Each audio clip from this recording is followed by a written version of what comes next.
തൻ്റെ മുറിയിലെ കട്ടിലിൽ കിടക്കുകയായിരുന്നു അപർണ. അവളുടെ കയ്യിൽ 10ാം ക്ലാസ്സിലെയും +2വിലെയും മാർക്ക് ലിസ്റ്റുകൾ ഉണ്ടായിരുന്നു. പുറത്തച്ഛൻ ശേഖരൻ്റെയും രണ്ടാനമ്മ സുമതിയുടെയും സംസാരം കേൾക്കാം. 6ാം വയസ്സിൽ അമ്മ മരിച്ചതോടെ അപർണയുടെ ലോകം മാറിയതാണ്. അച്ഛൻ ശേഖരൻ രണ്ടാമത് വിവാഹം കഴിച്ചതോടെ അവൾ ആ വീട്ടിൽ ആരുമല്ലാതായി തുടങ്ങിയിരുന്നു. പഠിക്കാൻ മിടുക്കിയായിരുന്ന അപർണയ്ക്ക് സിവിൽ സർവീസ് പരീക്ഷ എഴുതണമെന്നായിരുന്നു ആഗ്രഹം. പക്ഷേ വീട്ടിലെ അവസ്ഥ അതായിരുന്നില്ല. പെട്ടെന്ന് സുമതി അകത്തേക്ക് വന്നു. അവൾ അപർണയെ രൂക്ഷമായി നോക്കി. എന്താ ഇങ്ങനെ നോക്കിക്കിടക്കുന്നത്? വീട്ടിലെ പണികളൊന്നും തീർന്നിട്ടില്ല. ഈ കടലാസുകൾ അവിടെ മടക്കി വെച്ച് അടുക്കളയിലേക്ക് വാ. സുമതിയുടെ ശബ്ദത്തിൽ എപ്പോഴും ഒരു അധികാരമുണ്ടായിരുന്നു. അപർണ ഒന്നും മിണ്ടാതെ എഴുന്നേറ്റു. അവൾക്ക് അവരോട് തർക്കിക്കാൻ പേടിയായിരുന്നു. അച്ഛൻ ശേഖരൻ പാവമാണെങ്കിലും സുമതി പറയുന്നത് മാത്രമേ അദ്ദേഹം കേൾക്കാറുള്ളൂ. അന്ന് വൈകുന്നേരം ശേഖരൻ വന്നപ്പോൾ കൂടെ മറ്റൊരു വ്യക്തിയും ഉണ്ടായിരുന്നു. സുമതി ചായയുമായി ചെന്നു. അവർ എന്തോ ഗൗരവമായി സംസാരിക്കുന്നത് അപർണ വാതിലിന് പിന്നിൽ നിന്നും കേട്ടു. നല്ല കുടുംബമാണ് ശേഖരേട്ട. പയ്യൻ ഒരു IT കമ്പനിയിലാണ് ജോലി ചെയ്യുന്നത്. അവർക്ക് പെണ്ണിനെ കണ്ടപ്പോഴേ ഇഷ്ടമായി. ഇനി നമ്മൾ എന്തിനു വൈകിക്കണം? സുമതിയുടെ വാക്കുകൾ കേട്ട് അപർണയുടെ ഉള്ളൊന്ന് കാളി. അവൾക്കിപ്പോൾ വിവാഹം വേണ്ടായിരുന്നു. കുറച്ചുകൂടി പഠിക്കണം, ഒരു ജോലി നേടണം. അതായിരുന്നു അവളുടെ സ്വപ്നം. അപർണ മെല്ലെ അച്ഛൻ്റെ അടുത്തേക്ക് ചെന്നു. അച്ഛാ, എനിക്കിപ്പോൾ കല്യാണം വേണ്ട. എനിക്ക് പഠിക്കണം, പരീക്ഷ എഴുതണം, സിവിൽ സർവീസ്. അവൾ പൂർത്തിയാക്കുന്നതിന് മുമ്പേ സുമതി ഇടപെട്ടു. പഠിച്ച് നീ വലിയ കളക്ടറാകാൻ പോവുകയാണോ? പെണ്ണുങ്ങൾ അധികം പഠിച്ചാൽ കുടുംബത്തിന് കൊള്ളില്ല. നല്ലൊരാലോചന വരുമ്പോൾ അതെന്തിനാ കളയുന്നത്? ഇനി നിനക്ക് വല്ല പ്രേമവും ഉണ്ടോ അപർണ? സുമതിയുടെ ആ ചോദ്യം അച്ഛനെ ചൊടിപ്പിച്ചു. അച്ഛൻ അവളെ രൂക്ഷമായി നോക്കി. അച്ഛാ, അങ്ങനെയൊന്നുമില്ല. എനിക്ക് പഠിക്കണമെന്ന് മാത്രമേയുള്ളൂ. പക്ഷേ ശേഖരൻ അവളുടെ കണ്ണീര് കണ്ടില്ല. സുമതിയുടെ വാക്കുകൾ അയാളുടെ മനസ്സിൽ സംശയത്തിൻ്റെ വിത്തിട്ടിരുന്നു. നാളെ അവർ വരും നിന്നെ കാണാൻ. കൂടുതൽ സംസാരമൊന്നും വേണ്ട. ഈ കല്യാണം ഞാൻ നടത്തും, അച്ഛൻ കർക്കശമായി പറഞ്ഞു. അപർണ തൻ്റെ മുറിയിലേക്ക് ഓടിപ്പോയി. അവളുടെ മേശപ്പുറത്തിരുന്ന UPSC പുസ്തകങ്ങൾ അവൾ നോക്കി. തൻ്റെ സ്വപ്നങ്ങളെല്ലാം ഇവിടെ അവസാനിക്കുകയാണോ എന്ന് അവൾ ഭയന്നു. അന്ന് രാത്രി അവൾ ഉറങ്ങിയില്ല. എൻ്റെ അമ്മ ഉണ്ടായിരുന്നെങ്കിൽ അവൾ ആഗ്രഹിച്ചു പോയി. പിറ്റേന്ന് ദീപക്കിൻ്റെ കുടുംബം വന്നു. ദീപക്ക് കാണാൻ സുന്ദരനായിരുന്നു, നല്ല ജോലിയുണ്ട്. അവൻ്റെ അച്ഛൻ രവീന്ദ്രൻ ശേഖരൻ്റെ പഴയ സുഹൃത്തായിരുന്നു. അതുകൊണ്ട് തന്നെ അവർക്ക് അപർണയെ പെട്ടെന്ന് ഇഷ്ടമായി. ദീപക്കിൻ്റെ അമ്മ ഗീതയ്ക്ക് മറ്റൊരു പെൺകുട്ടിയെ മകന് വിവാഹം കഴിക്കാനായിരുന്നു ആഗ്രഹം. പക്ഷേ രവീന്ദ്രൻ്റെ വാക്കിന് മുന്നിൽ അവർക്ക് വഴങ്ങേണ്ടി വന്നു. അങ്ങനെ അപർണയുടെ സമ്മതമില്ലാതെ തന്നെ ദീപക്കുമായുള്ള വിവാഹം ഉറപ്പിച്ചു. വിവാഹ ദിവസം അപർണ ഒരു യന്ത്രത്തെപ്പോലെ ഇരുന്നു. അവളുടെ കണ്ണുകളിൽ സ്വപ്നങ്ങൾക്ക് പകരം ശൂന്യതയായിരുന്നു. ദീപക് സന്തോഷവാനായിരുന്നു. വലിയ ആഘോഷത്തോടെ തന്നെ വിവാഹം നടന്നു.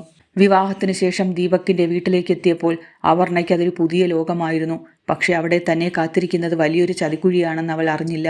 വിവാഹം കഴിഞ്ഞ ആദ്യത്തെ കുറച്ച് ദിവസങ്ങൾ കുഴപ്പമില്ലാതെ കടന്നുപോയി. ദീപക് അവളോട് സ്നേഹത്തോടെയാണ് പെരുമാറിയത്.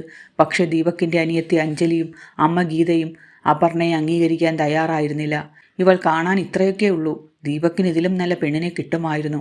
ഞാൻ പറഞ്ഞ ആ പെണ്ണിനെ കെട്ടിയാൽ മതിയായിരുന്നു. വെറുതെ അച്ഛൻ്റെ വാക്ക് കേട്ട് തലയിൽ കൊണ്ടുവച്ചതാ. അഞ്ജലി അമ്മയോട് പറയുന്നത് അപർണ കേട്ടു. അവളൊന്നും മിണ്ടിയില്ല. എല്ലാം സഹിക്കാൻ അവൾ പഠിച്ചിരുന്നു. ദീപക്കിൻ്റെ ഓഫീസിലെ തിരക്ക് കൂടുന്നതനുസരിച്ച് അവൻ്റെ സ്വഭാവത്തിലും മാറ്റങ്ങൾ വന്നു തുടങ്ങി. ഗീതയും അഞ്ജലിയും അപർണയെക്കുറിച്ച് ദീപക്കിനോട് ഇല്ലാത്ത പരാതികൾ പറയാൻ തുടങ്ങി. ദീപക്, ഇവക്ക് വീട്ടിലെ കാര്യങ്ങളൊന്നും അറിയില്ല. എപ്പോഴും എന്തൊക്കെയോ പുസ്തകങ്ങൾ നോക്കിയിരിക്കുക. നിനക്ക് നേരം വൈകി വരുമ്പോൾ ഒരു ചായ ഇട്ടു തരാൻ പോലും ഇവൾക്കറിയില്ല, ഗീത പറഞ്ഞു. ഇത് കേട്ട് ദീപക് അപർണയോട് ദേഷ്യപ്പെടാൻ തുടങ്ങി. ഒരു ദിവസം അപർണ തൻ്റെ പഴയ പുസ്തകങ്ങൾ എടുത്തു നോക്കുന്നത് ദീപക് കണ്ടു. അവൻ വന്ന പുസ്തകങ്ങൾ പിടിച്ചു വാങ്ങി നിലത്തെറിഞ്ഞു. ഇനി ഈ വീട്ടിൽ നിന്റെ പഠിത്തം നടക്കില്ല. നിനക്ക് ഈ വീട് നോക്കാൻ അറിയില്ലെങ്കിൽ അത് പഠിപ്പിച്ചു തരാൻ എനിക്കറിയാം. നീ വെറുമൊരു വീട്ടമ്മയാണ്, അത് മറക്കണ്ട. ദീപക് ആദ്യമായി അവൾക്ക് നേരെ ശബ്ദമുയർത്തി. അപർണ സ്തംഭിച്ച് നിന്നുപോയി. താൻ സ്നേഹിച്ച പുസ്തകങ്ങൾ നിലത്ത് ചിതറിക്കിടക്കുന്നത് കണ്ട് അവളുടെ നെഞ്ചു തകർന്നു. ആ വീട്ടിലെ ഓരോ നിമിഷവും അവൾക്ക് ബുദ്ധിമുട്ടായി മാറുകയായിരുന്നു. ദീപക്കിൻ്റെ ദേഷ്യം ദിവസം കഴിയും തോറും കൂടി വന്നു. ഗീതയും അഞ്ജലിയും ചേർന്ന് അവൻ്റെ മനസ്സിൽ വിഷം നിറയ്ക്കുന്നത് അപർണയ്ക്ക് അറിയാമായിരുന്നു. ഒരു ദിവസം വൈകുന്നേരം ദീപക് ഓഫീസിൽ നിന്ന് വന്നപ്പോൾ പതിവിലും കൂടുതൽ പ്രകോപിതനായിരുന്നു. അപർണ, നീ ഇന്ന് പുറത്തു പോയിരുന്നോ? അവൻ മുറ്റത്ത് വെച്ച് തന്നെ ഉറക്കെ ചോദിച്ചു. അപർണ ഭയത്തോടെ അവനെ നോക്കി. ഇല്ല ദീപക്, ഞാനിന്ന് എങ്ങും പോയില്ല. എന്താ കാര്യം? പിന്നെ എന്തിനാ എൻ്റെ അമ്മ പറയുന്നത് നീ ഇന്ന് ആരോടോ ഫോണിൽ സംസാരിച്ചുകൊണ്ട് മുറ്റത്ത് നിൽക്കുന്നത് കണ്ടുവെന്ന്? നിനക്ക് ആരോടാ ഇത്രയധികം സംസാരിക്കാനുള്ളത്? ദീപക് അവളുടെ അടുത്തേക്ക് ആഞ്ഞു വന്നു. ഞാൻ എൻ്റെ അച്ഛനെയാ വിളിച്ചത്. അച്ഛന് സുഖമില്ല എന്നറിഞ്ഞപ്പോൾ ഒന്ന് വിളിച്ചതാ, അവൾ കരഞ്ഞുകൊണ്ട് പറഞ്ഞു. അച്ഛനെ വിളിക്കാൻ നീ ആരോടെങ്കിലും അനുവാദം ചോദിച്ചോ? ഞാൻ പറഞ്ഞിട്ടുണ്ട് ഈ വീട്ടിലെ കാര്യങ്ങൾ കഴിഞ്ഞിട്ട് മതി നിന്റെ കുടുംബമെന്ന്. അവൻ അവളുടെ തോളിൽ പിടിച്ചു കുലുക്കി. ആ രാത്രി അവൾക്ക് നേരെ ആദ്യമായി അവൻ്റെ കൈ പൊങ്ങി. ഒരു ചെറിയ അടിയായിരുന്നെങ്കിലും അത് അപർണയുടെ ആത്മാഭിമാനത്തിന് ഏൽപ്പിച്ച മുറിവ് വലുതായിരുന്നു. ഗീതയും അഞ്ജലിയും ഇതൊക്കെ കണ്ടു നിൽക്കുകയായിരുന്നു. അവർക്കൊരു ഭാവമാറ്റവും ഉണ്ടായിരുന്നില്ല. രവീന്ദ്രൻ മാത്രമാണ് ഇടയ്ക്കെങ്കിലും അപർണയോട് സ്നേഹത്തോടെ സംസാരിച്ചിരുന്നത്. പക്ഷെ അദ്ദേഹത്തിന് വയ്യാതായതോടെ വീട്ടിൽ ഗീതയുടെ ഭരണമായി. രവീന്ദ്രൻ കിടപ്പിലായതോടെ അപർണയെ സഹായിക്കാൻ ആരുമില്ലാതായി. കുറച്ചു മാസങ്ങൾക്ക് ശേഷം അപർണ ഗർഭിണിയായി. ദീപകിൻ്റെ സ്വഭാവം മാറുമെന്ന് അവൾ കരുതി. മകൻ സിദ്ധാർത്ഥ് ജനിച്ചപ്പോൾ കുറച്ച് ദിവസത്തേക്ക് വീട്ടിൽ സന്തോഷമുണ്ടായിരുന്നു. പക്ഷേ അത് അധികം നീണ്ടു നിന്നില്ല. ദീപക് ഇപ്പോൾ സ്ഥിരമായി മദ്യപിച്ച് വരാൻ തുടങ്ങി. മദ്യത്തിൻ്റെ ലഹരിയിൽ അവൻ അവളെ ക്രൂരമായി ഉപദ്രവിക്കും. ഏട്ടാ, എന്തിനാ എന്നെ ഇങ്ങനെ ഉപദ്രവിക്കുന്നത്? മോനെ ഓർത്തെങ്കിലും എനിക്ക് കുറച്ച് സമാധാനം തന്നൂടെ? ഒരു ദിവസം മർദ്ദനത്തിനിടയിൽ അവൾ അപേക്ഷിച്ചു. നീ ആരാണെന്നാ നിന്റെ വിചാരം? എൻ്റെ കാശിൽ ജീവിക്കുന്ന വെറും ഒരു ജീവി. നിനക്ക് പുറം ലോകം അറിയില്ല. ഞാൻ തരുന്ന ചോറുണ്ടല്ലേ നീ കഴിയുന്നത്. പിന്നെ എന്താ നിനക്ക് ഇത്ര അഹങ്കാരം? അവൻ അവളുടെ മുടിയിൽ പിടിച്ചു വലിച്ച് തറയിലേക്ക് തള്ളിയിട്ടു. 5 വയസ്സുകാരൻ സിദ്ധാർത്ഥ് ഇതൊക്കെ കണ്ട് വാതിലിൻ്റെ പിന്നിൽ നിന്ന് കരയുന്നുണ്ടായിരുന്നു. മകൻ്റെ കരച്ചിൽ കേട്ടപ്പോൾ അപർണയുടെ ഉള്ളിൽ ഒരു തീ പടർന്നു. താൻ സഹിക്കുന്നത് സാരമില്ല, പക്ഷേ തൻ്റെ കുഞ്ഞിതൊക്കെ കണ്ടു വളരുന്നത് അവൾക്ക് സഹിക്കാനായില്ല.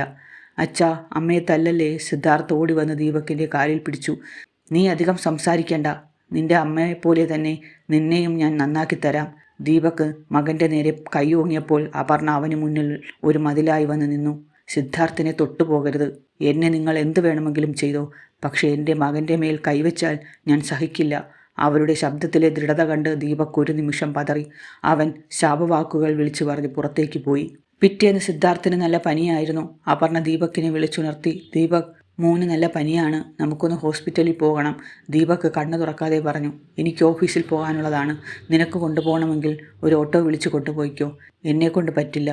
അവൾ തനിച്ചാണ് മകനെ ഹോസ്പിറ്റലിൽ കൊണ്ടുപോയത്. ഡോക്ടറെ കാണിച്ച് മരുന്ന് വാങ്ങി പുറത്തിറങ്ങിയപ്പോൾ അവൾ കോളേജ് കാലത്തെ സുഹൃത്ത് വിവേകിനെ കണ്ടു.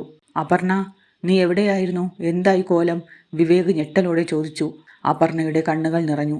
വിവേക് ഇപ്പോൾ ഒരു പോലീസ് ഓഫീസറാണ്. അവൻ പഴയതുപോലെ തന്നെ വളരെ ആത്മവിശ്വാസത്തോടെ സംസാരിക്കുന്നു. എന്താ പറ്റിയത് അപർണ? നീ യൂണിവേഴ്സിറ്റി ടോപ്പർ ആയിരുന്നില്ലേ? സിവിൽ സർവീസിന് തയ്യാറെടുക്കുകയായിരുന്നു എന്ന് കേട്ടല്ലോ. എൻ്റെ വിവാഹം കഴിഞ്ഞു വിവേക്. എല്ലാം അവിടെ തീർന്നു. അവൾ ഒഴിഞ്ഞു മാറാൻ ശ്രമിച്ചു. പക്ഷേ അവളുടെ കഴുത്തിലെയും കയ്യിലെയും പാടുകൾ വിവേകിൻ്റെ ശ്രദ്ധയിൽപ്പെട്ടു. അവനൊന്നും ചോദിച്ചില്ലെങ്കിലും അവന് കാര്യം മനസ്സിലായി. അവൻ തൻ്റെ കാർഡ് അവൾക്ക് നൽകി. എന്തെങ്കിലും ആവശ്യമുണ്ടെങ്കിൽ എന്നെ വിളിക്കണം. നീ പഴയ അപർണയല്ല എന്നെനിക്കറിയാം, പക്ഷേ നിന്റെ ഉള്ളിലെ കരുത്ത് നീ കളയരുത്. അപർണ വേഗം അവിടെ നിന്ന് വീട്ടിലേക്ക് തിരിച്ചു. വീട്ടിലെത്തിയപ്പോൾ അഞ്ജലി കാത്തു നിൽക്കുന്നുണ്ടായിരുന്നു. എന്താ ഇത്ര വരാൻ താമസിച്ചത്? 4 മണിക്കൂറായി നീ പോയിട്ട്. സിദ്ധാർത്ഥിനെ കാണിക്കാൻ ഇത്രയും സമയം വേണോ? അതോ നീ വേറെ വല്ല വിനോദത്തിനും പോയോ? അപർണ ഒന്നും മിണ്ടിയില്ല. അവൾ അടുക്കളയിലേക്ക് കയറി സിദ്ധാർത്ഥിന് കഞ്ഞി ഉണ്ടാക്കാൻ തുടങ്ങി. ദീപക് വന്നപ്പോൾ അഞ്ജലി അവനോട് ഓരോന്ന് പറഞ്ഞു കൊടുത്തു. ദീപക് വന്ന് വീണ്ടും അവളുടെ മുടിയിൽ പിടിച്ചു വലിച്ചു. നീ എവിടെയായിരുന്നു ഇത്രയും സമയം? ആരോടാ നീ സംസാരിച്ചു നിന്നത്? ഹോസ്പിറ്റലിൽ തിരക്കായിരുന്നു ദീപക്. അല്ലാതെ ഞാൻ എവിടെ പോകാനാണ്? അവൾ കരഞ്ഞു പറഞ്ഞു. നുണ പറയുന്നോ? അവൻ അവളെ വീണ്ടും അടിച്ചു. അമ്മയും മകളും ദൂരെ നിന്ന് ഇതൊക്കെ കണ്ടു ചിരിക്കുകയായിരുന്നു. അപർണയുടെ ഉള്ളിലൊരു തീരുമാനമുറയ്ക്കുകയായിരുന്നു. ഈ നരകത്തിൽ ഇനി ഒരു നിമിഷം പോലും നിൽക്കാൻ അവൾക്ക് കഴിയില്ല. തൻ്റെയും മകൻ്റെയും ജീവിതം രക്ഷിക്കണമെങ്കിൽ താൻ തന്നെ ഒരു വഴി കണ്ടെത്തണം. അന്ന് രാത്രി ദീപക് മദ്യലഹരിയിൽ ഉറക്കമായപ്പോൾ അപർണയ്ക്ക് ഉറക്കം വന്നില്ല. തൻ്റെ ശരീരത്തിലെ വേദനയേക്കാൾ അവളെ തളർത്തിയത് സിദ്ധാർത്ഥിൻ്റെ പേടിച്ചിരണ്ട മുഖമായിരുന്നു. അവൾ പതിയെ എഴുന്നേറ്റ് തൻ്റെ പഴയൊരു ബാഗ് എടുത്തു. അതിൽ അവളുടെ കുറച്ച് തുണികളും ഏറ്റവും പ്രധാനപ്പെട്ട അവളുടെ സർട്ടിഫിക്കറ്റുകളും വെച്ചു. ദീപക് കത്തിച്ചു കളയാതിരിക്കാൻ അവൾ അലമാരയുടെ താഴെ ഒളിപ്പിച്ചു വെച്ചവയായിരുന്നു അത്. സിദ്ധാർത്ഥിൻ്റെ കുറച്ച് വസ്ത്രങ്ങളും അവൾ ബാഗിലാക്കി. പുലർച്ചെ ആരും ഉണരുന്നതിന് മുമ്പ് അവൾ സിദ്ധാർത്ഥിനെയും കൂട്ടി സ്വന്തം വീട്ടിലേക്ക് തിരിച്ചു. അച്ഛൻ തന്നെ സഹായിക്കുമെന്നൊരു ചെറിയ പ്രതീക്ഷ അവൾക്കുണ്ടായിരുന്നു. വീട്ടിലെത്തിയപ്പോൾ അച്ഛൻ ശേഖരൻ അവളെ കണ്ട് ഞെട്ടിപ്പോയി. അവൾ കരഞ്ഞുകൊണ്ട് നടന്ന കാര്യങ്ങളെല്ലാം പറഞ്ഞു. പക്ഷേ കുറച്ചു നേരം കഴിഞ്ഞു അകത്തു നിന്നും സുമതി ഇറങ്ങി വന്നതോടെ അച്ഛൻ്റെ ഭാവം മാറി. നീ ഇപ്പോൾ എന്തിനാ ഇങ്ങോട്ട് ഓടി വന്നത്? കുടുംബമായാൽ അടിയും പിടിയും വഴക്കും ഒക്കെ ഉണ്ടാവും. അതൊക്കെ സഹിച്ചു വേണം പെണ്ണുങ്ങൾ ജീവിക്കാൻ. സുമതിയുടെ വാക്കുകൾ മൂർച്ചയുള്ളതായിരുന്നു. അച്ഛാ, അയാൾ എന്നെ കൊല്ലും. എൻ്റെ മകനെ പോലും അയാൾ ഉപദ്രവിക്കുന്നു. അപർണ അപേക്ഷിച്ചു. ശേഖരൻ തല താഴ്ത്തി പറഞ്ഞു. അപർണ, നിനക്കിവിടെ നിൽക്കാൻ പറ്റില്ല. നാട്ടുകാർ എന്ത് പറയും?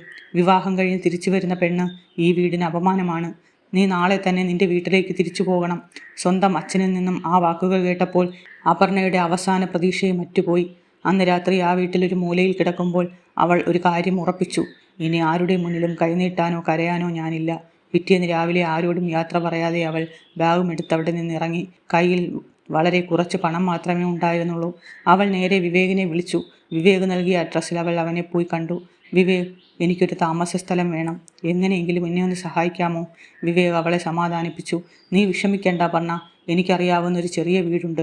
അതിൻ്റെ ഉടമസ്ഥൻ എൻ്റെ പരിചയക്കാരനാണ്. തൽക്കാലം നിനക്കവിടെ താമസിക്കാം. പക്ഷെ നിനക്കൊരു ജോലി വേണ്ടേ? വേണം വിവേക്, എന്ത് ജോലിയും ചെയ്യാൻ ഞാൻ തയ്യാറാണ്. എനിക്കെൻ്റെ മകനെ വളർത്തണം. അവൾ ആ ചെറിയ വീട്ടിലേക്ക് താമസം മാറി. അടുത്ത കുറച്ച് ദിവസങ്ങൾ ജോലിക്ക് വേണ്ടിയുള്ള അലച്ചിലായിരുന്നു. പലയിടത്തും കയറി ഇറങ്ങി. പക്ഷേ വർഷങ്ങളോളം വീട്ടിലിരുന്നത് കൊണ്ട് ആരും ജോലി നൽകാൻ തയ്യാറായില്ല. ഇതിനിടയിൽ ദീപക് അവളെ പലതവണ ഫോണിൽ വിളിച്ചു ഭീഷണിപ്പെടുത്തി. നീ എവിടെയാണെന്ന് എനിക്കറിയാം. നീ തിരിച്ചു വന്നില്ലെങ്കിൽ നിന്നെ ഞാൻ വെറുതെ വിടില്ല. സിദ്ധാർത്ഥിനെ നിനക്ക് തരാൻ ഞാൻ ഉദ്ദേശിച്ചിട്ടില്ല. ദീപക് അലറി. അപർണ ഭയപ്പെട്ടില്ല. ഇനി ഞാൻ വരില്ല ദീപക്. നിങ്ങൾക്ക് വേണ്ടത് ചെയ്യാം. പക്ഷെ എൻ്റെ മകനെ ഞാൻ വിട്ടുതരില്ല. ജോലി കിട്ടാതെ വന്നപ്പോൾ വിവേക് ഒരു നിർദ്ദേശം മുന്നോട്ട് വെച്ചു.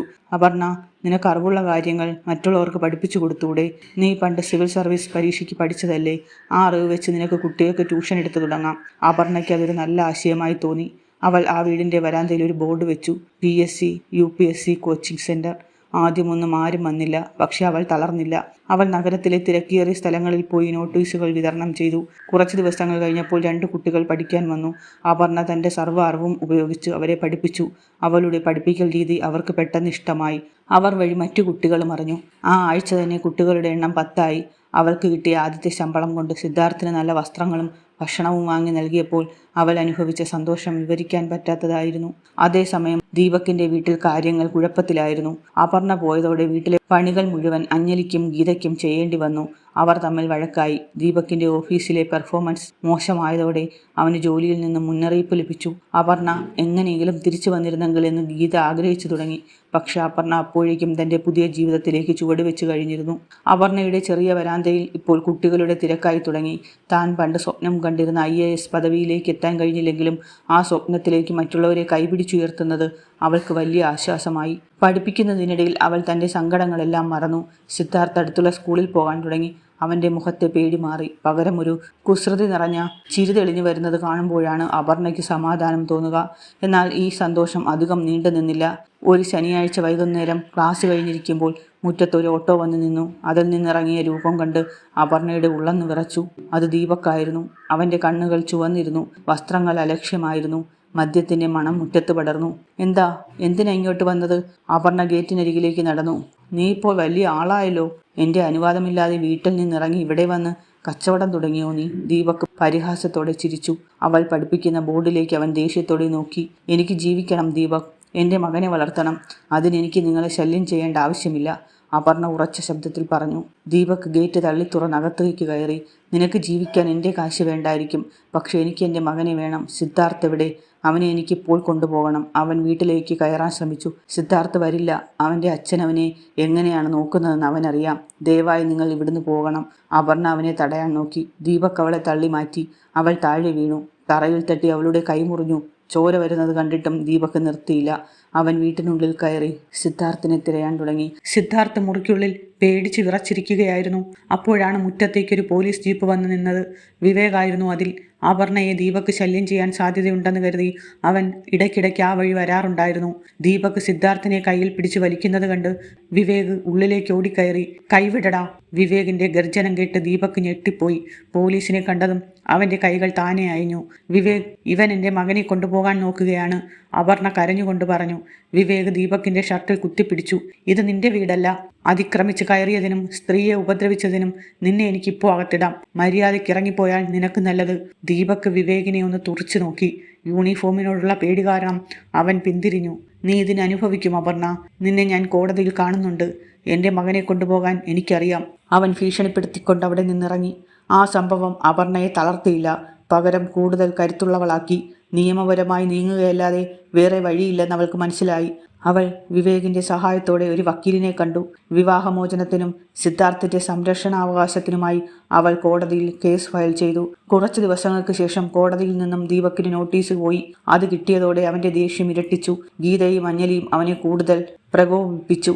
നോക്ക് ദീപക്, അവൾ കോടതിയിൽ പോയിരിക്കുന്നു. നമുക്കിവളെ ഇങ്ങനെ വിടാൻ പറ്റത്തില്ല. അവൾക്ക് ചീത്തപ്പേരുണ്ടാക്കിയാലേ കുട്ടിയെ നമുക്ക് കിട്ടൂ. അഞ്ജലി പറഞ്ഞു. ദീപക് കോടതിയിൽ ഒരു വക്കീലിനെ വെച്ചു. അപർണയ്ക്ക് സ്വഭാവദൂഷ്യമുണ്ടെന്നും അവൾ ആരോടും പറയാതെ വീട് വിട്ടിറങ്ങിയതാണെന്നും അയാൾ വാദിച്ചു. ജോലിയൊന്നുമില്ലാതെ അവൾക്ക് കുട്ടിയെ വളർത്താൻ കഴിയില്ലെന്നായിരുന്നു പ്രധാന വാദം. അടുത്ത ഹിയറിംഗിൽ അപർണ തന്റെ ഭാഗം വിശദീകരിച്ചു. അവൾ വിവേകിന്റെ സഹായത്തോടെ തയ്യാറാക്കിയ തന്റെ വരുമാനത്തിന്റെ രേഖകൾ കോടതിയിൽ ഹാജരാക്കി. കൂടാതെ തന്റെ ശരീരത്തിലേറ്റ മുറിവുകളുടെ മെഡിക്കൽ സർട്ടിഫിക്കറ്റുകളും അവൾ സമർപ്പിച്ചു. ദീപക് മദ്യപിച്ച് തന്നെ ഉപദ്രവിക്കുമായിരുന്നു എന്നതിന് തെളിവായിരുന്നു അത്. എന്നാൽ ഏറ്റവും നിർണായകമായത് സിദ്ധാർത്ഥിന്റെ മൊഴിയായിരുന്നു. ജഡ്ജി സിദ്ധാർത്ഥിനെ അടുത്തേക്ക് വിളിച്ചു ചോദിച്ചു, മോൻ ആരുടെ കൂടെ നിൽക്കാനാണ് ഇഷ്ടപ്പെടുന്നത്? സിദ്ധാർത്ഥ് പേടിയോടെ ദീപക്കിനെ നോക്കി. ദീപക് അവനെ കണ്ണുരുട്ടി കാണിക്കുന്നുണ്ടായിരുന്നു. പക്ഷെ അപർണ സിദ്ധാർത്ഥിന്റെ കയ്യിൽ മുറുകെ പിടിച്ചു. പേടിക്കേണ്ട മോനെ, സത്യം പറഞ്ഞു അവൾ അവന്റെ കാതിൽ മന്ത്രിച്ചു. സിദ്ധാർത്ഥ് വിറയ്ക്കുന്ന ശബ്ദത്തിൽ പറഞ്ഞു, എനിക്ക് എൻ്റെ അമ്മയുടെ കൂടെ നിന്നാൽ മതി. അച്ഛൻ അമ്മയെ എപ്പോഴും തല്ലും. എനിക്ക് പേടിയാ. അച്ഛൻ മോശക്കാരനായ ഒരാളാണ്. ആ വാക്കുകൾ കേട്ടപ്പോൾ ദീപകിന്റെ മുഖം വിളറി.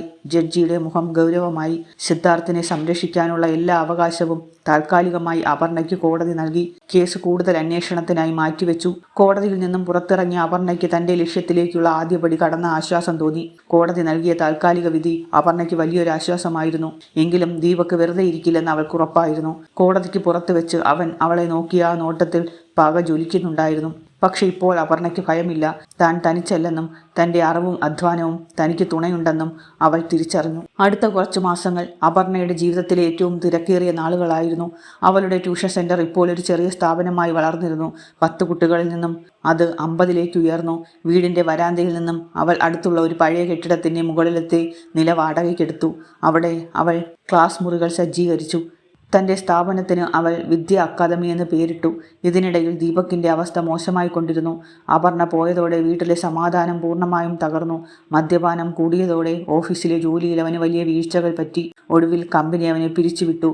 പണമില്ലാതായതോടെ ഗീതയും അഞ്ജലിയും അവനോട് തർക്കിക്കാൻ തുടങ്ങി. നീ കാരണം ആ പെണ്ണ് സുഖമായി ജീവിക്കുന്നു, ഞങ്ങളിവിടെ കഷ്ടപ്പെടുന്നു. അഞ്ജലിയുടെ പരിഹാസം കേട്ട് ദീപക് തകർന്നുപോയി. തന്റെ അഹങ്കാരവും ദേഷ്യവുമാണ് തന്നെ ഈ നിലയിൽ എത്തിച്ചതെന്ന് അവന് മനസ്സിലായി തുടങ്ങി. ഒരു ദിവസം അപർണ ക്ലാസ് കഴിഞ്ഞ് സിദ്ധാർത്ഥിനെ കൂട്ടി വരികയായിരുന്നു. വഴിയിൽ വെച്ച് ദീപക് അവളെ തടഞ്ഞു. ഇത്തവണ അവൻ മദ്യപിച്ചിരുന്നില്ല. അവന്റെ മുഖത്ത് പഴയ ആ ഗർവുണ്ടായിരുന്നില്ല. അപർണ, എനിക്ക് നിന്നോട് കുറച്ച് സംസാരിക്കണം, അവൻ താഴ്മയോടെ പറഞ്ഞു. അപർണ സിദ്ധാർത്ഥിനെ തന്റെ പിന്നിലേക്ക് മാറ്റി നിർത്തി. ഇനി എന്ത് സംസാരിക്കാനാണ് ദീപക്? കോടതി എല്ലാം തീരുമാനിക്കട്ടെ. എനിക്ക് തെറ്റുപറ്റിപ്പോയി അപർണ. നീ പോയതിന് ശേഷമാണ് ഞാൻ എത്ര ഒറ്റപ്പെട്ടുവെന്ന് എനിക്ക് മനസ്സിലായത്. ജോലി പോയി, വീട്ടിൽ സമാധാനമില്ല. സിദ്ധാർത്ഥിനെ എനിക്ക് കാണാതിരിക്കാൻ പറ്റുന്നില്ല. നമുക്കെല്ലാം മറന്ന് വീണ്ടും ഒന്നിച്ചൂടെ? അവൻ വിതുമ്പിക്കൊണ്ട് ചോദിച്ചു. അപർണ ഒന്ന് ചിരിച്ചു. ആ ചിരിയിൽ വേദനയും പരിഹാസവും ഉണ്ടായിരുന്നു. എല്ലാം മറക്കാൻ എളുപ്പമാണ് ദീപക്, പക്ഷെ അനുഭവിച്ച മുറിവുകൾ അങ്ങനെ മായുന്നതല്ല. നിങ്ങൾ ഇന്ന് സമാധാനം തേടുന്നത് എനിക്ക് വേണ്ടിയല്ല, മറിച്ച് നിങ്ങളുടെ ആവശ്യങ്ങൾ നടന്നു കിട്ടാനാണ്. എൻ്റെ മകന് ഒരു നല്ല അച്ഛനെ ആവശ്യമുണ്ടായിരുന്നു. അന്ന് നിങ്ങൾ അവനെ തല്ലിച്ചതച്ചു. എനിക്കൊരു തുണ വേണമായിരുന്നു. അന്ന് നിങ്ങൾ എന്നെ ഉപദ്രവിച്ചു. ഇപ്പോൾ എനിക്ക് സ്വന്തമായൊരു ജീവിതമുണ്ട്. അതിൽ നിന്നും ഒരു തിരിച്ചു പോക്കിന് സാധ്യമല്ല. അപർണ അവിടെ നിന്ന് നടന്നു നീങ്ങി. ദീപക് അവിടെ തന്നെ തളർന്നിരുന്നു. അവൻ്റെ കണ്ണുകളിൽ നിന്നും കണ്ണുനീർ ഒലിച്ചിറങ്ങി. പക്ഷെ ആ കണ്ണീരിന് അപർണയുടെ മനസ്സിലെ കടുപ്പത്തെ അലിയിക്കാൻ കഴിഞ്ഞില്ല. തൻ്റെ അക്കാദമിയിൽ ഇപ്പോൾ കൂടുതൽ അധ്യാപകരെ നിയമിക്കേണ്ട അവസ്ഥ വന്നു. അപർണ ഒറ്റയ്ക്കല്ല ഇപ്പോൾ. അവൾക്കൊപ്പം 10 പേർ കൂടി സഹായികളായി വന്നു. അപർണയുടെ പഠിപ്പിക്കൽ രീതി നഗരത്തിൽ വലിയ ചർച്ചയായി. പാവപ്പെട്ട കുട്ടികൾക്ക് അവൾ ഫീസില്ലാതെ പഠിക്കാൻ അവസരം നൽകി. പഴയ പുസ്തകങ്ങൾ ശേഖരിച്ച് ചെറിയ ലൈബ്രറി ഉണ്ടാക്കി. തൻ്റെ കുട്ടികൾ മത്സര പരീക്ഷ വിജയിച്ചു തുടങ്ങിയതോടെ അപർണയുടെ പ്രശസ്തി ഏറി. അതേസമയം വിവേക് അവൾക്കൊരു വലിയൊരു പിന്തുണയായി കൂടെ ഉണ്ടായിരുന്നു. അപർണ, നിനക്കിനി ഒരു വീട് സ്വന്തമായി വേണം. വാടക വീട്ടിൽ എത്ര കാലം കഴിയും? വിവേക് ചോദിച്ചു. അവൾ തൻ്റെ സമ്പാദ്യം പരിശോധിച്ചു. കഴിഞ്ഞ കുറച്ച് വർഷങ്ങളിലെ കഠിനാധ്വാനം കൊണ്ട് അവൾക്ക് ചെറിയൊരു സ്ഥലം വാങ്ങാനുള്ള പണമുണ്ടായിരുന്നു. തൃശ്ശൂർ നഗരത്തിൻ്റെ പ്രാന്തപ്രദേശത്തുള്ള ഒരു ചെറിയ പ്ലോട്ട് അവൾ വാങ്ങി. അവിടെ ഒരു ചെറിയ വീട് പണിയാൻ അവൾ തീരുമാനിച്ചു. കൊട്ടാരം പോലെ മനോഹരമായ ഒരു വീടല്ല, മറിച്ച് തൻ്റെ മകന് സുരക്ഷിതമായി ഉറങ്ങാൻ കഴിയുന്ന ഒരിടം. അതായിരുന്നു അവളുടെ ലക്ഷ്യം. ഓരോ ചുവടും അവൾ വെച്ചത് വളരെ ആലോചിച്ചായിരുന്നു. തൻ്റെ ഭൂതകാലം തന്നെ വേട്ടയാടാൻ വരാതിരിക്കാൻ അവൾ ജാഗ്രത പാലിച്ചു. ദീപക് വീണ്ടും കേസ് പിൻവലിക്കാൻ ആവശ്യപ്പെട്ടു വന്നെങ്കിലും അപർണ വഴങ്ങിയില്ല. അവൾക്ക് വേണ്ടത് സ്വാതന്ത്ര്യമായിരുന്നു. പണത്തിനപ്പുറം തൻ്റെ വ്യക്തിത്വം ആരുടെ മുന്നിലും പണയം വയ്ക്കാത്ത ഒരു ജീവിതം. അപർണ ഇപ്പോൾ വെറുമൊരു പെണ്ണല്ല, അവൾ 100 കണക്കിന് വിദ്യാർത്ഥികളുടെ ടീച്ചറാണ്. തൻ്റെ വേദനകളിൽ നിന്നും അവൾ ഊർജം ഉൾക്കൊണ്ടു. പരാജയപ്പെട്ട നൂറുകണക്കിന് ജീവിതങ്ങൾക്ക് അവൾ ഒരു വഴികാട്ടിയായി മാറി. തൻ്റെ മകനെ ഒരു നല്ല മനുഷ്യനായി വളർത്തുക എന്നതായിരുന്നു അവളുടെ ഏറ്റവും വലിയ ദൗത്യം.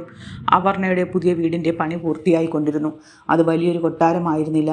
എന്നാൽ ഓരോ ഇഷ്ടികയിലും അവളുടെ വിയർപ്പിൻ്റെയും നിശ്ചയദാർഢ്യത്തിൻ്റെയും കഥയുണ്ടായിരുന്നു. ട്യൂഷൻ സെൻ്ററിൽ നിന്നുള്ള വരുമാനം കൊണ്ട് അവൾ കൃത്യമായി ലോൺ തിരിച്ചടച്ചു. സിദ്ധാർത്ഥ് ഇപ്പോൾ 10ാം ക്ലാസ്സിൽ എത്തിയിരിക്കുന്നു. അവൻ പഠനത്തിൽ അതീവ മിടുക്കനായിരുന്നു. അമ്മ നേരിട്ട കഷ്ടപ്പാടുകൾ നേരിൽ കണ്ടതുകൊണ്ട് തന്നെ അവളോട് വലിയ ബഹുമാനമായിരുന്നു അവന്. ഒരു ദിവസം വൈകുന്നേരം ട്യൂഷൻ സെൻ്ററിൽ ക്ലാസ് എടുത്തുകൊണ്ടിരിക്കുമ്പോൾ അപർണയെ കാണാൻ ഒരാൾ വന്നു. അത് ദീപകിൻ്റെ അച്ഛൻ രവീന്ദ്രനായിരുന്നു. അസുഖബാധിതനായ അയാൾ തീർത്തും അവശനായിരുന്നു. ഒരു വീൽ ചെയറിലിരുന്നാണ് അയാൾ വന്നത്. കൂടെ ഒരു സഹായിയും ഉണ്ടായിരുന്നു. അപർണ പെട്ടെന്ന് ക്ലാസ് നിർത്തി പുറത്തേക്ക് വന്നു. അച്ഛാ, അച്ഛനെന്താ ഇവിടെ? അവൾ അത്ഭുതത്തോടെ ചോദിച്ചു. രവീന്ദ്രൻ്റെ കണ്ണുകൾ നിറഞ്ഞു. മോളെ, നിന്നോട് ചെയ്ത തെറ്റുകൾക്ക് മാപ്പ് ചോദിക്കാൻ പോലും എനിക്ക് അർഹതയില്ല. എൻ്റെ മകൻ ഇന്ന് തെരുവിലാണ്. ഗീതയ്ക്കും അഞ്ജലിക്കും ഇപ്പോൾ അവനെ വേണ്ട. ജോലിയില്ലാതെ കള്ളം കുടിച്ച് നടക്കുന്ന അവനെ അവർ പുറത്താക്കി. അവനിപ്പോൾ എവിടെയാണെന്ന് പോലും അറിയില്ല. അപർണ ഒരു നിമിഷം നിശബ്ദയായി. താൻ അനുഭവിച്ച ക്രൂരതകൾ അവളുടെ ഉള്ളിലൂടെ കടന്നുപോയി. പക്ഷെ തൻ്റെ മുന്നിലിരിക്കുന്ന ഈ വൃദ്ധനോട് അവൾക്ക് ദേഷ്യം തോന്നിയില്ല. അച്ഛാ, ഞാൻ ആരോടും പരാതി പറഞ്ഞിട്ടില്ല. പക്ഷെ ആ നരകത്തിലേക്ക് ഇനി തിരിച്ചു വരാൻ എനിക്ക് കഴിയില്ല. എൻ്റെ മകൻ ഇന്ന് സന്തോഷവാനാണ്. അവൻ്റെ സമാധാനം കളയാൻ എനിക്ക് വയ്യ. എനിക്കറിയാം മോളെ, നിന്നെ തിരിച്ചു വിളിക്കാനല്ല ഞാൻ വന്നത്. എനിക്കറിയാമായിരുന്നു നീ നല്ല ഒരു നിലയിലെത്തുമെന്ന്. വിൽപ്പത്രത്തിൽ എൻ്റെ പേരിലുള്ള ഒരു ചെറിയ പുരയിടം ഞാൻ നിൻ്റെയും സിദ്ധാർത്ഥിൻ്റെയും പേരിലേക്ക് മാറ്റിയിട്ടുണ്ട്. ഇത് നിനക്ക് വേണ്ടിയല്ല, എൻ്റെ പേരക്കുട്ടിക്ക് വേണ്ടിയാണ്. അദ്ദേഹം വിറയ്ക്കുന്ന കൈകളോടെ ഒരു കവർ അവൾക്ക് നൽകി. അപർണ അത് നിരസിച്ചു. വേണ്ടച്ച, എനിക്കിപ്പോൾ വേണ്ടതെല്ലാം എൻ്റെ അധ്വാനം കൊണ്ട് ഞാൻ ഉണ്ടാക്കുന്നുണ്ട്. എനിക്കിനി വേണ്ടത് സമാധാനമാണ്. അപർണയുടെ ആ ഉറച്ച നിലപാട് കണ്ടപ്പോൾ രവീന്ദ്രന് അത് സമ്മതിക്കേണ്ടി വന്നു. അദ്ദേഹം നിരാശയോടെ അവിടെ നിന്നിറങ്ങി. ആ രാത്രി അപർണ കുറേ നേരം ആലോചിച്ചു. ജീവിതം എത്ര പെട്ടെന്നാണ് മാറുന്നത്. ഒരിക്കൽ തന്നെ അടിച്ചമർത്തിയവർ ഇന്ന് തൻ്റെ മുന്നിൽ യാചിക്കുന്നു. പക്ഷേ പ്രതികാരം ചെയ്യാനല്ല, മറിച്ച് അവരെ പൂർണ്ണമായും തൻ്റെ ജീവിതത്തിൽ നിന്നും ഒഴിവാക്കാനാണ് അവൾ ആഗ്രഹിച്ചത്. കുറച്ച് ദിവസങ്ങൾക്ക് ശേഷം നഗരത്തിലെ ഒരു വലിയ എഡ്യൂക്കേഷൻ കോൺഫറൻസിൽ സംസാരിക്കാൻ അപർണയ്ക്ക് ക്ഷണം ലഭിച്ചു. ശൂന്യതയിൽ നിന്നും വിജയത്തിലേക്ക് എന്നതായിരുന്നു വിഷയം. അവൾ വേദിയിൽ കയറി. ആയിരക്കണക്കിന് ആളുകൾക്ക് മുന്നിൽ അവൾ തൻ്റെ കഥ പറഞ്ഞു. പക്ഷെ അവൾ ദീപകിനെയോ തൻ്റെ സങ്കടങ്ങളെയോ കുറ്റപ്പെടുത്തിയില്ല. പകരം ഒരു സ്ത്രീക്ക് തൻ്റെ അറിവ് എങ്ങനെ ഒരു ആയുധമാക്കാം എന്നതിനെക്കുറിച്ച് അവൾ സംസാരിച്ചു. എൻ്റെ കയ്യിൽ സർട്ടിഫിക്കറ്റുകൾ ഉണ്ടായിരുന്നു. പക്ഷേ അത് ഉപയോഗിക്കാനുള്ള ധൈര്യം എനിക്കുണ്ടായിരുന്നില്ല. എന്നെ തളർത്താൻ നോക്കിയവർ തന്നെയാണ് എനിക്ക് മുന്നോട്ടുള്ള വഴി കാണിച്ചു തന്നത്. തോറ്റുകൊടുക്കില്ലെന്ന് നമ്മൾ തീരുമാനിച്ചാൽ ഈ ലോകത്തൊരു ശക്തിക്കും നമ്മളെ തടയാനാവില്ല. അവളുടെ വാക്കുകൾക്ക് വലിയ കയ്യടിയാണ് ലഭിച്ചത്. സമ്മേളനം കഴിഞ്ഞ് പുറത്തിറങ്ങിയപ്പോൾ വിവേക് അവിടെ കാത്തു നിൽക്കുന്നുണ്ടായിരുന്നു. അപർണ, നീ എന്നെ ശരിക്കും ഞെട്ടിച്ചു കളഞ്ഞു. നിന്റെ ഈ വളർച്ചയിൽ എനിക്ക് വലിയ അഭിമാനമുണ്ട്. വിവേക്, ഇതൊന്നും നിന്റെ സഹായമില്ലാതെ നടക്കില്ലായിരുന്നു. അവൾ പുഞ്ചിരിച്ചു. അപർണ, എനിക്ക് നിന്നോടൊരു കാര്യം ചോദിക്കണമെന്നുണ്ട്. നമ്മൾ കുറേ കാലമായി സുഹൃത്തുക്കളാണ്. നിനക്കും സിദ്ധാർത്ഥിനും ഒരു സംരക്ഷണം വേണമെന്ന് ഞാൻ എപ്പോഴും ആഗ്രഹിച്ചിട്ടുണ്ട്. നീ സമ്മതിക്കുകയാണെങ്കിൽ നമുക്ക് ഒന്നിച്ച് ജീവിച്ചൂടെ? വിവേക് തൻ്റെ മനസ്സിലെ ആഗ്രഹം ആദ്യമായി വെളിപ്പെടുത്തി. അപർണ ഒരു നിമിഷം സ്തംഭിച്ചു പോയി. അവൾ ഒരിക്കലും ഇങ്ങനെ ഒരു സാഹചര്യം പ്രതീക്ഷിച്ചിരുന്നില്ല. അവളുടെ ഉള്ളിൽ പഴയ ഓർമ്മകൾ ഒരു ഭയമായി വന്നു മൂടി. വിവേക്, എനിക്കൊന്ന് ആലോചിക്കണം. വിവാഹമെന്ന വാക്കുപോലും എനിക്കിപ്പോൾ ഭയമാണ്. അതെനിക്കറിയാം അപർണ. ഞാൻ നിന്നെ നിർബന്ധിക്കില്ല. പക്ഷേ നിന്റെ തീരുമാനത്തിന് വേണ്ടി ഞാൻ കാത്തിരിക്കും. പക്ഷെ ഒരു കാര്യം ഉറപ്പാണ്, പഴയതുപോലെ നിന്റെ ചിറകുകൾ എറിയാൻ ഞാൻ സമ്മതിക്കില്ല, വിവേക് ഉറപ്പോടെ പറഞ്ഞു. അപർണ വീട്ടിലെത്തി സിദ്ധാർത്ഥിനെ നോക്കി. അവൻ പഠിച്ചുകൊണ്ടിരിക്കുകയാണ്. തൻ്റെ മകൻ്റെ ജീവിതത്തെ ബാധിക്കുന്ന ഒരു തീരുമാനവും എടുക്കാൻ അവൾക്ക് കഴിയില്ല. പക്ഷേ തൻ്റെ ജീവിതത്തിൽ എന്നും തണലായി നിന്ന വിവേകിനെ അവൾക്ക് തള്ളിക്കളയാനുമാവില്ലായിരുന്നു. പ്രണയത്തിൻ്റെ അതിപ്രസരമില്ലാത്ത ഒരു ഉറച്ച തീരുമാനത്തിനായി അവൾ തൻ്റെ മനസ്സിനെ പാകപ്പെടുത്തി. കോടതിയുടെ അന്തിമവിധി വന്ന ദിവസം അപർണയ്ക്കത് പുതിയൊരു ജന്മം പോലെയായിരുന്നു. 10 വർഷത്തെ നീണ്ട പോരാട്ടത്തിനൊടുവിൽ അവൾ ഔദ്യോഗികമായി ദീപകിൻ്റെ ബന്ധനങ്ങളിൽ നിന്നും സ്വതന്ത്രയായി. കോടതിക്ക് പുറത്തിറങ്ങിയപ്പോൾ ദീപക് അവിടെ നിൽക്കുന്നുണ്ടായിരുന്നു. പഴയ ആ ശൗര്യമൊന്നും ഇപ്പോഴില്ല. തന്നെ താഴ്ത്തിക്കെട്ടാൻ നോക്കിയ ഓരോ ശ്രമവും പരാജയപ്പെട്ടതിൻ്റെ നിരാശ അവൻ്റെ മുഖത്തുണ്ടായിരുന്നു. അപർണ അവനെ ഒന്ന് നോക്കുക പോലും ചെയ്യാതെ തൻ്റെ മകൻ്റെ കൈപിടിച്ച് മുന്നോട്ട് നടന്നു. തിരികെ വീട്ടിലെത്തിയപ്പോൾ അവൾക്ക് വലിയൊരു സമാധാനം തോന്നി. അപർണ ദീപക് എന്ന പേര് മാറി. അവൾ വെറും അപർണയായി മാറിയിരിക്കുന്നു. തൻ്റെ വ്യക്തിത്വം വീണ്ടെടുത്ത ആ നിമിഷം അവൾ കണ്ണാടിയിൽ നോക്കി പുഞ്ചിരിച്ചു. സിദ്ധാർത്ഥ് 10ാം ക്ലാസ്സിൽ മികച്ച മാർക്കോടെ വിജയിച്ച വാർത്തയും ആ ദിവസത്തെ സന്തോഷം ഇരട്ടിയാക്കി. അവൻ തൻ്റെ അധ്യാപികയായ അമ്മയെ കെട്ടിപ്പിടിച്ച് ഉമ്മ നൽകി. എനിക്ക് എൻ്റെ അമ്മയെ ഓർത്ത് അഭിമാനമാണ്. അവൻ്റെ ആ വാക്കുകൾ അവൾ ഇതുവരെ അനുഭവിച്ച എല്ലാ വേദനകളെയും തുടച്ചു നീക്കി. അന്ന് വൈകുന്നേരം വിവേക് വീട്ടിലെത്തി. അപർണ തൻ്റെ തീരുമാനം അവനോട് പറഞ്ഞു. വിവേക്, എൻ്റെ ജീവിതത്തിലെ ഏറ്റവും മോശം സമയത്ത് എൻ്റെ കൂടെ നിന്നത് നിങ്ങളാണ്. എനിക്ക് നിങ്ങളെ വിശ്വാസമാണ്. പക്ഷേ ഇനിയൊരു വിവാഹം എൻ്റെ സ്വാതന്ത്ര്യത്തെ ഇല്ലാതാക്കുമോ എന്നെനിക്ക് പേടിയുണ്ട്. എൻ്റെ പേരിനൊപ്പം മറ്റൊരു പേര് കൂടി ചേർക്കാൻ ഞാൻ ആഗ്രഹിക്കുന്നില്ല. എനിക്ക് ഞാനായി തുടരാൻ നിങ്ങൾ അനുവദിക്കുമെങ്കിൽ നമുക്കൊരുമിച്ച് ജീവിക്കാം. വിവേക് ചിരിച്ചുകൊണ്ട് അവളുടെ കൈകളിൽ പിടിച്ചു. അപർണ, എനിക്ക് നിന്റെ പേരോ നിന്റെ സ്വത്തോ ഒന്നുമല്ല വേണ്ടത്. നിന്റെ ഈ കരുത്തിനെയാണ് ഞാൻ ഇഷ്ടപ്പെട്ടത്. നിന്റെ തീരുമാനങ്ങളെ ഞാൻ എന്നും ബഹുമാനിക്കും. നിനക്ക് നിന്റെ ഇഷ്ടം പോലെ ജീവിക്കാം. ഞാൻ നിനക്കൊരു തണലായി എന്നും കൂടെ ഉണ്ടാകും. അവർ ലളിതമായ ഒരു ചടങ്ങിലൂടെ ഒരുമിച്ച് ജീവിക്കാൻ തീരുമാനിച്ചു. വലിയ ആഘോഷങ്ങളോ ശബ്ദങ്ങളോ അവിടെ ഉണ്ടായിരുന്നില്ല. പകരം പരസ്പരമുള്ള ബഹുമാനവും സ്നേഹവും മാത്രം. കാലം കടന്നുപോയി. വിദ്യാ അക്കാദമി ഇന്ന് ആ നഗരത്തിലെ ഏറ്റവും വലിയ വിദ്യാഭ്യാസ സ്ഥാപനമായി മാറി. പഴയ ആ വാടക കെട്ടിടത്തിൽ നിന്നും മാറി അവൾ സ്വന്തമായി ഒരു ഓഫീസ് നിർമ്മിച്ചു. അവിടെ അവൾക്ക് കീഴിൽ നൂറുകണക്കിന് അധ്യാപകർ ജോലി ചെയ്യുന്നു. അപർണയ്ക്കിപ്പോൾ പണമോ പ്രശസ്തിക്കോ ഒരു കുറവുമില്ല. പക്ഷേ അവൾ പഴയതുപോലെ തന്നെ ലളിതമായി ജീവിച്ചു. തൻ്റെ സ്ഥാപനത്തിലെത്തുന്ന ഓരോ വിദ്യാർത്ഥിയോടും അവൾ പറയും, വിദ്യയേക്കാൾ വലിയൊരായുധം ഈ ലോകത്തില്ല. അത് നിങ്ങളെ ആർക്കും തകർക്കാൻ കഴിയാത്തവരാക്കും. ഒരു ദിവസം വഴിയിൽ വെച്ച് അപർണ ദീപക്കിനെ കണ്ടു. അവൻ ഒരു ചെറിയ കടയിൽ സാധനങ്ങൾ ചുമക്കുന്ന ജോലി ചെയ്യുകയായിരുന്നു. മദ്യപാനം അവൻ്റെ ആരോഗ്യം നശിപ്പിച്ചിരുന്നു. അവൾ തൻ്റെ കാറിലിരുന്നു അവനെ നോക്കി. ദേഷ്യമോ പകയോ അല്ല, മറിച്ച് അവനോട് ഒരുതരം സഹതാപമാണ് അവൾക്ക് തോന്നിയത്. താൻ അന്ന് ആ നരകത്തിൽ നിന്നും ഇറങ്ങി വന്നില്ലായിരുന്നുവെങ്കിൽ ഇന്നും അവൾ ഈ ഗതിയിൽ കഴിയുമായിരുന്നു എന്ന് അവൾ ഓർത്തു. ഒരു നിമിഷം പോലും വൈകാതെ അവൾ കാർ മുന്നോട്ടെടുത്തു. പഴയ ഓർമ്മകൾക്ക് തൻ്റെ വർത്തമാനകാലത്തെ സ്പർശിക്കാൻ അവൾ അനുവാദം നൽകിയില്ല. അപർണ ഇന്ന് തൻ്റെ വീട്ടിലെ ലൈബ്രറിയിൽ ഇരിക്കുമ്പോൾ പഴയ മാർക്ക് ലിസ്റ്റുകൾ വീണ്ടും എടുത്തു നോക്കി. പണ്ട് അവൾ കണ്ടിരുന്ന സ്വപ്നങ്ങൾ ഇന്ന് മറ്റൊരു രൂപത്തിൽ യാഥാർത്ഥ്യമായിരിക്കുന്നു. IAS ഉദ്യോഗസ്ഥയായില്ലെങ്കിലും IASകാരെ വാർത്തെടുക്കുന്ന ഒരു വഴിവിളക്കായി അവൾ മാറി. അവൾ തൻ്റെ ഡയറിയിൽ അവസാനമായി ഇങ്ങനെ കുറിച്ചു. ജീവിതം നിങ്ങളെ തകർക്കാൻ നോക്കുമ്പോൾ കൂടുതൽ കരുത്തോടെ എഴുന്നേൽക്കുക. മറ്റൊരാൾക്ക് നിങ്ങളുടെ കഥ എഴുതാൻ അവസരം നൽകാതെ സ്വന്തം പേന കൊണ്ട് സ്വന്തം ഭാവി എഴുതി ചേർക്കുക. ഇരുട്ടിനെ പഴിക്കാതെ തൻ്റെ ഉള്ളിലെ വെളിച്ചം കൊണ്ട് ലോകത്തെ പ്രകാശിപ്പിച്ച അപർണയുടെ കഥ ഇവിടെ അവസാനിക്കുന്നു. ഓരോ പെൺകുട്ടിക്കും അവൾ ഒരു മാതൃകയായി എന്നും ആ നഗരത്തിൽ ജീവിക്കുന്നു. അപർണയുടെ ഈ കഥ നിങ്ങൾക്ക് ഇഷ്ടപ്പെട്ടുവെങ്കിൽ ഇതുപോലെയുള്ള ഹൃദയസ്പർശിയായ കൂടുതൽ വീഡിയോകൾക്കായി ഈ ചാനൽ